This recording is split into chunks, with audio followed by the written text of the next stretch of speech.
The police detective who initially investigated missing fraudster Melissa Caddick's disappearance says her husband acted unusual and gave conflicting accounts of the last time he'd seen her.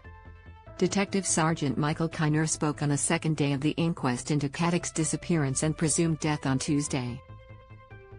He said that Koletti reported his wife as missing 30 hours after she was heard leaving her Dover Heights home on the morning of November 12, 2020.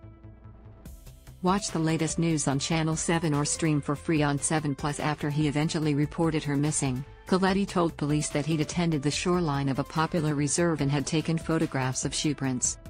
"I thought that was extraordinary," Kyneur said. "That's a dog park. It's like saying I found a footprint on Bondi Beach."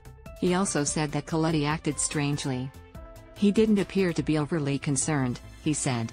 "In my experience, if your spouse or loved one goes missing, there is usually some genuine concern or some type of emotion." His statements to police were also fraught with contradictions. He said he became concerned his wife was missing when he noticed her phone in their walk-in wardrobe, saying he left a post-it note and a gift beside it. But, on his first account to police, Caddick's son alerted him to her phone in the common living area.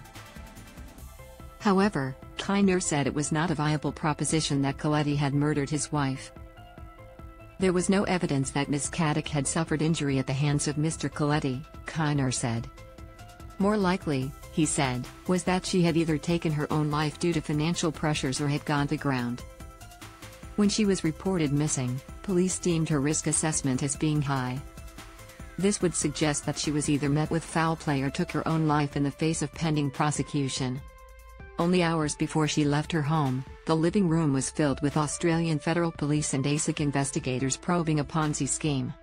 It has emerged since her disappearance that she defrauded dozens of victims, friends and family among them, out of tens of millions of dollars. She then used this to fund her lavish lifestyle. Notwithstanding the ASIC search warrant, Barrister Lachlan Giles SC, on behalf of NSW Police, said it was not an unusual missing persons case until the morning of a press conference. Until this point, he said, Caddick could have walked into Rose Bay Police Station or a Gucci retail shop and the investigation would be over. Tuesday marks the second day of the two-week inquest into Caddick's disappearance and presumed death.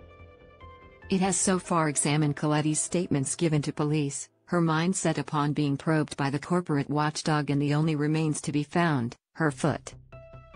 The inquest heard on Monday that barnacles on her foot suggested that it had only been in the water for no more than 1 week and no less than 2 or 3 days. How it became detached from her body remains unclear. The inquest continues. And finally, thank you all for watching the video. Please like and comment your opinion so we can discuss together. Don't forget to subscribe, press the bell to follow and update many other interesting news.